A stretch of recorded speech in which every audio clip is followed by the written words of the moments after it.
Then we have our 2 Money in the Bank matches. We have our women's match with Io Sky, Chelsea Green, Laura Vicara, Tiffy. I like saying Tiffy time. Tiffany Stratton, Naomi, and Zoe Stark. Taking a quick look at this, we all have somebody different winning the briefcase. Eric, why are you going with Tiffy time? She to me has a gimmick that screams Money in the Bank. Like she's kind of like she's tough and she will fight you, but she also is fine with taking shortcuts, and like she'll probably make like a pink briefcase which they can then sell. And like I can see her being like opportunistic about cashing in on the title. They're kind of building up a friendship with her and Nia. Like if Nia wins her title match at SummerSlam, she can cash in on her. That creates a story. Like there's more there, and she's definitely like a future world champion. And as a heel, like this is the quickest way to get from point A to point B. Mm-hmm. Or it's more so like it's a kind of like a, yep, we have faith in you. It's gonna happen at some point within the next calendar year. Tim. I got Lyra Valkyria. I feel like the beginning of her mini push was her getting to the finals of the Queen of the Ring tournament. Mm-hmm. And I feel like I said, when I predicted, I thought that she would win that one, but even then, she still put on a good enough match against Nia Jax. She's been in pretty good matches since she's come up. She's been in pretty high with like good opponents, like high-ranking opponents, to where I feel like they're building her to that big win. And what better way to do it than give her the briefcase, give her up to a year to continue to build, to continue to be a problem, to continue to be an issue along the way, and then eventually, hey, there it is. We got that one moment. We got that one shot. She already has the pedigree behind her. She already has a fan base behind her. She already has some big wins on her belt behind her already. And she went in early. Like, she was in the finals of Queen of the Ring. She only lost to Nia Jax, who's in the title match this week at SummerSlam. So it's like, it's not like you just putting it on anybody. You're putting it on somebody who's already kind of got a nice pedigree about her at this point. See, y'all went the route of like, hey, they're up and coming. They deserve it. I'm going with Chelsea Green. And the reason I know I don't, but when I heard that the women's briefcase currently has a 100% cash in rate, I said that's going to change. Like they've been throwing that out there a little bit too much. And I feel like whoever wins the briefcase when they cash in is not going to work. And for as much as I said I don't want Chelsea Green to win it, and that was solely because she wants to bring back the Diva belt, which can stay away. That belt was trash. I will say her character is so entertaining.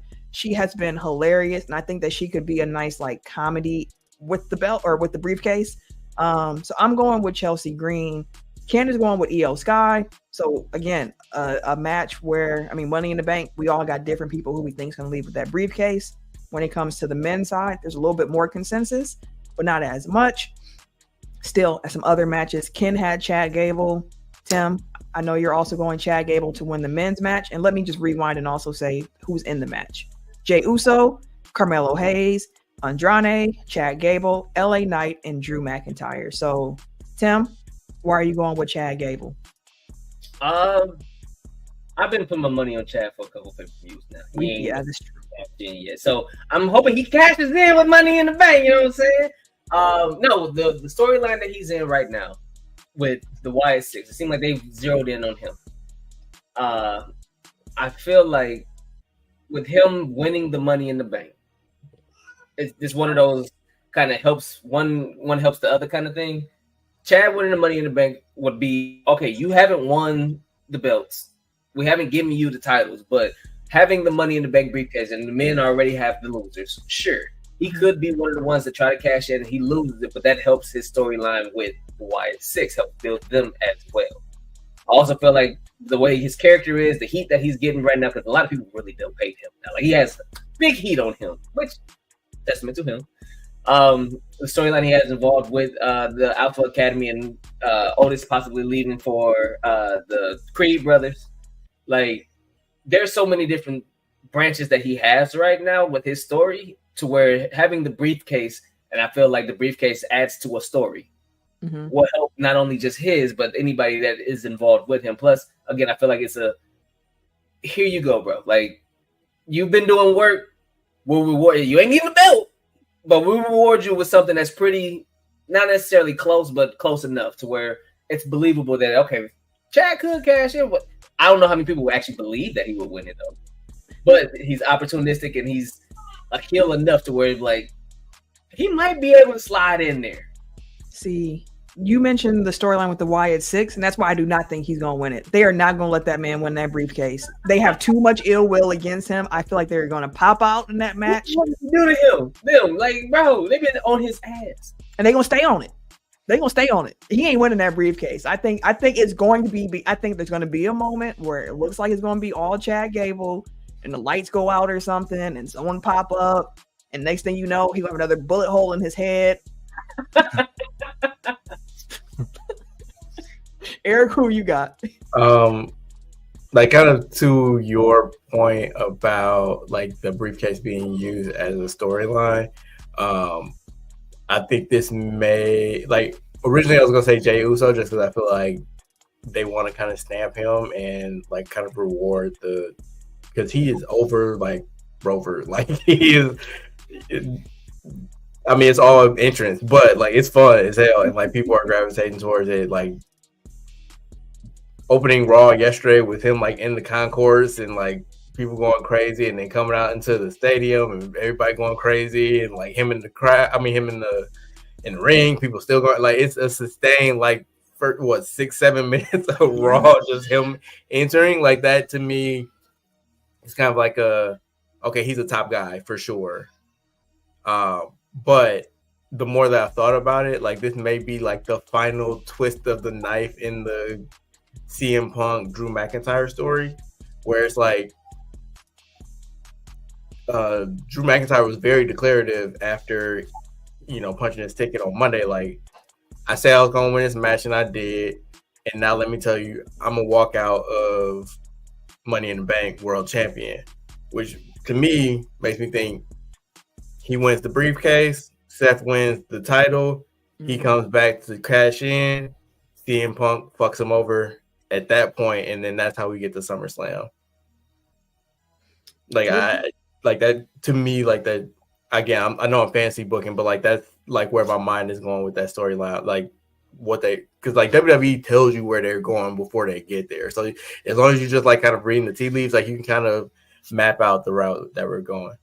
Yeah, I think that CM Punk plays a part in too. I just think it happens quicker, and it causes him to not get the briefcase, similar to Chad Wyatt, or just a Chad Wyatt, Chad Gable, where I think that CM Punk returns, snatches his bracelet back, and then that sets up them for SummerSlam. That might be the first match announced for SummerSlam outside of the fact that we know Gunther and Nia Jax are getting title shots.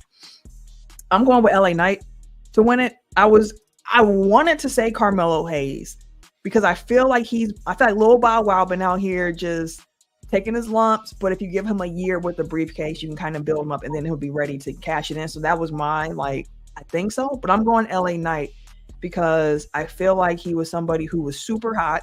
I think he's still over to a certain degree, maybe not as we saw with last year when it was like peak LA Knight mania. But just to give him a briefcase, something to kind of keep him in the scene of things, and then give him opportunity to try to, again, get back into that main event picture. So I'm going LA Knight. I'm excited for this whole card, though. Yeah, I think that Melo is probably my favorite for next year. Like, I think that co-favorite between him and Braun Breaker, like those are, I feel like both of them are kind of a year away from being like, yeah, this is for sure of, future world champion type of beat. And I think LA Knight, like, they've kind of sidelined him with the Logan Paul story. Like, he seems to be going for U.S. title at this point. So it kind of muddies the waters if he's also Money in the Bank. But maybe it's like a winner takes all, like Money in the Bank briefcase versus U.S. title, or 2 out of 3 falls or whatever. Like set up a way to kind of like wager that briefcase, because that seems like, because honestly I feel like Logan Paul should be probably the one. Like, people will hate it, but like I think that for the WWE brand and for like the stories that they're telling. Like I feel like that would be a great use of it, because like if you get a title off of him to where he doesn't have to defend it, but he still has kind of like a trophy that he can kind of parade around, like that's probably better than holding the U.S. title hostage. That's how they use that U.S. title for him. They use it that exact same way, where it's like, man, you take it on your podcast, put it on all your socials, so on and so forth. But yeah, I think it should be a fun card. Looking forward to it.